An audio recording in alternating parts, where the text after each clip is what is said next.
In Chinatown, they say the oldest restaurants hold the deepest secrets.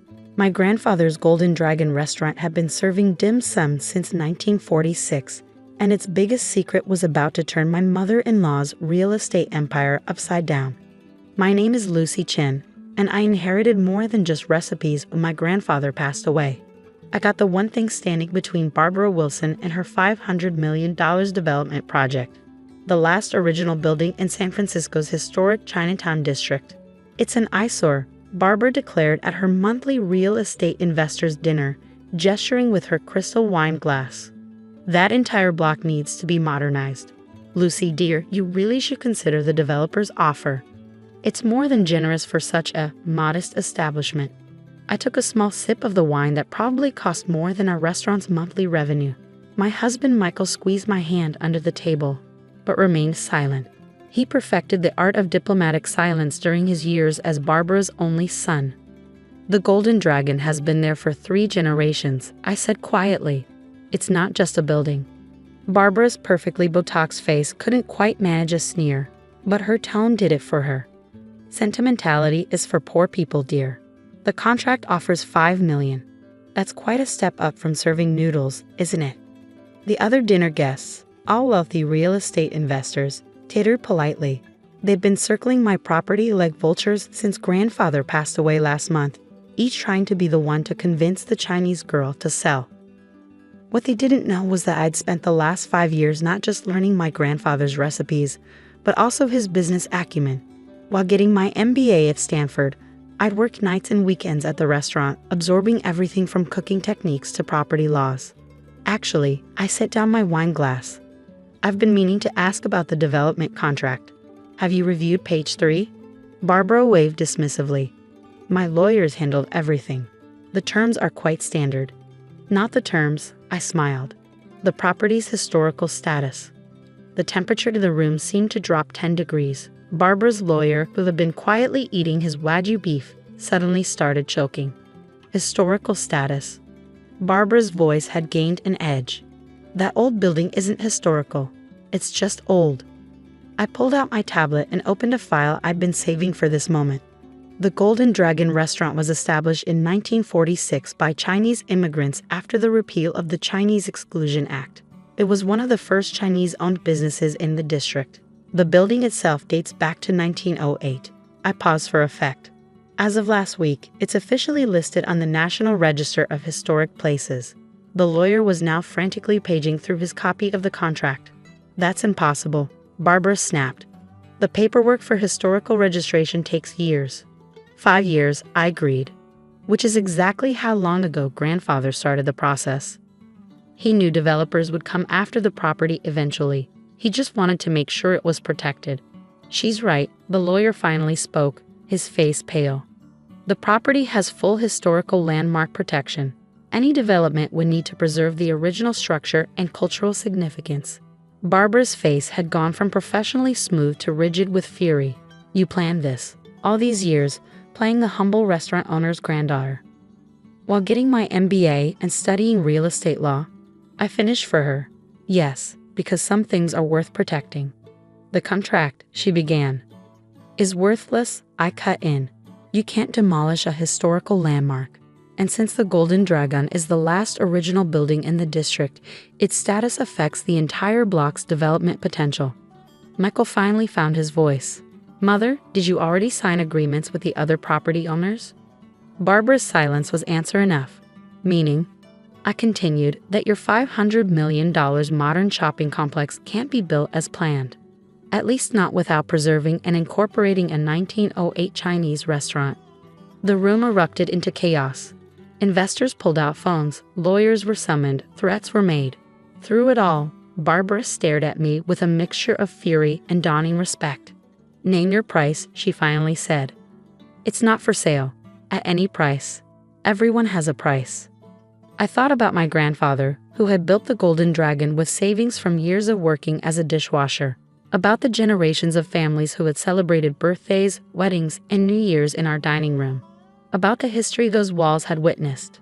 Some legacies are worth more than money, I said, standing up. By the way, your char siu is overcooked. If you'd like to learn how to make it properly, the Golden Dragon offers cooking classes every Sunday. As Michael and I drove home that night, he was unusually quiet. "Are you angry?" I asked. "About me not telling you?" He shook his head. "I'm angry I never stood up to her the way you just did. All these years of her steamrolling over people, treating history like an inconvenience. It's not too late to make a change." He glanced at me. "What do you mean?" I smiled, thinking of the business plan I've been developing. "How do you feel about helping me modernize the Golden Dragon? Not by tearing it down, but by building it up, keeping the history while bringing it into the future."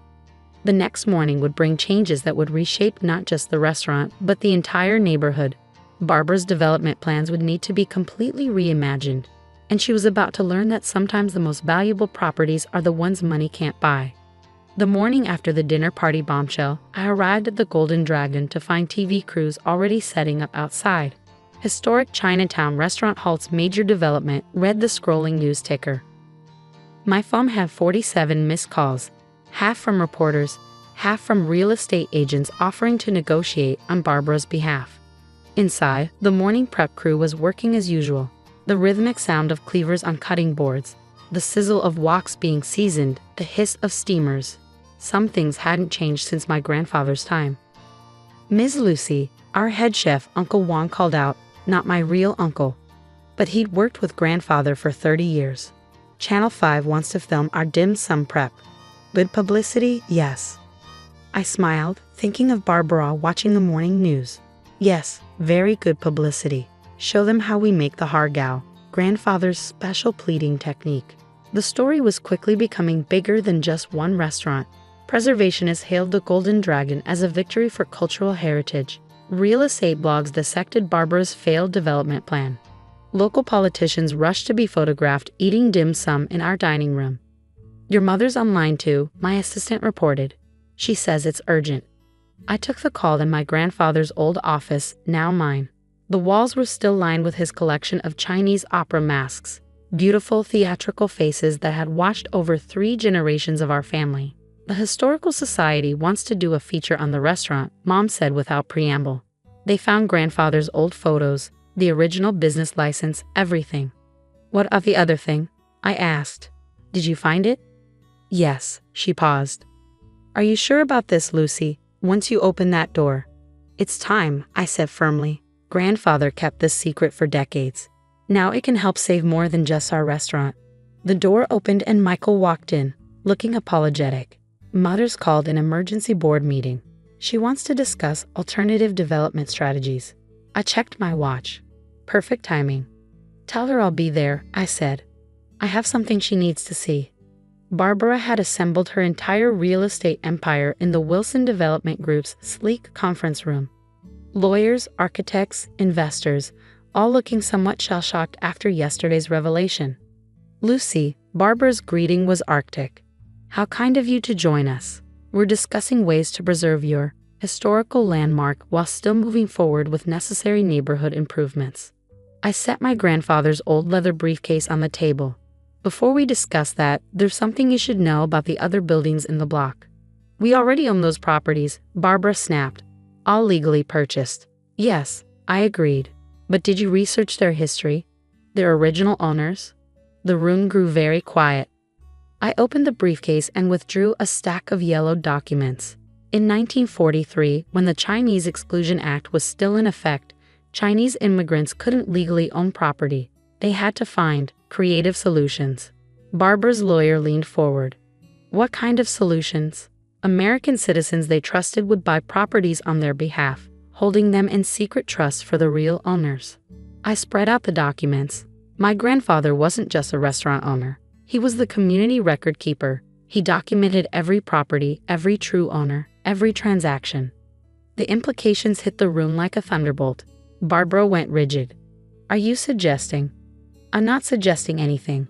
I'm telling you that every building you bought on that block has documented Chinese ownership dating back to the 1940s. Ownership that was never legally transferred because it was never legally recognized." "That's ancient history," Barbara's lawyer interjected. "The statute of limitations doesn't apply to civil rights violations," I finished. And since the properties are now part of a historically protected district, Michael stood up suddenly. The entire development project is built on historically misappropriated property. This is blackmail, Barbara hissed. No, I said calmly. This is an opportunity to right historical wrongs, to build something that honors the past instead of erasing it. I pulled out my laptop and opened a presentation. I have a different vision for the block, one that preserves its history while creating something new.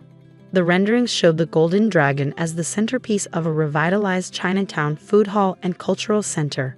The historic buildings would be restored, their ground floors housing traditional businesses while upper levels became affordable housing and community spaces. The profit margins, someone started, will be lower than luxury retail, I acknowledged, but the community value will be immeasurable. And the PR value, I smiled at Barbara. Well, which would you rather be known for? Destroying Chinatown's history or helping preserve it? 5 months later, I stood in the Golden Dragon's newly renovated dining room. We kept the original features, the hand-carved screens, the lucky red lanterns, the traditional round tables, while modernizing the kitchen and adding a demonstration area for cooking classes. The food hall was taking shape around us. Traditional herbalists, tea shops, and family-owned businesses were moving back into restored storefronts. The upper floors were providing homes for restaurant workers and their families. Barbara, surprisingly, had become one of the project's strongest advocates. Maybe it was the glowing press coverage. Maybe it was seeing how her son had found his passion managing the restoration work. Or maybe, just maybe, she learned that some things were worth more than profit margins.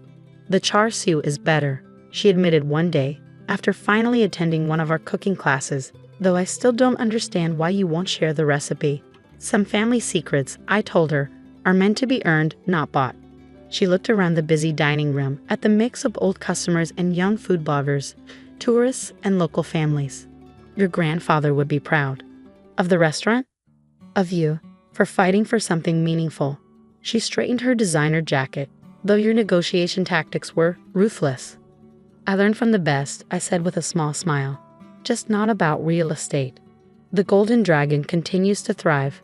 We've added modern touches, online ordering, a YouTube cooking channel, weekly historical tours, while keeping the soul of what my grandfather built. Michael runs the preservation project full-time now, working with other Chinatown families to document and protect their historical properties. Barbara still attends her real estate dinners, but now she brings potential investors to the food hall, showing them how preservation and progress can coexist. Last week, we found another of grandfather's old records books documenting more forgotten ownership claims across the city. It seems my inheritance was bigger than just one restaurant. It was the truth that could help an entire community reclaim its history. The opera masks still watch over the office, their expressions unchanged by time. But now they see something new, a future where the past isn't erased, but honored, where family legacy isn't measured in dollars, but in dignity, where the most valuable properties aren't the ones you can sell, but the ones you choose to protect. And as for that secret char siu recipe, it's still secret, but now Barbara comes to cooking class every Sunday, slowly earning the right to learn it, one properly pleated dumpling at a time. Sometimes the sweetest victory isn't in defeating your opponents, but in showing them a better way to measure success. And sometimes the most valuable inheritance isn't what's written in a will, but what's written in the heart of a community. The Golden Dragon remains what it has always been, a keeper of secrets, a preserver of history, and a reminder that some things are worth far more than their price tag.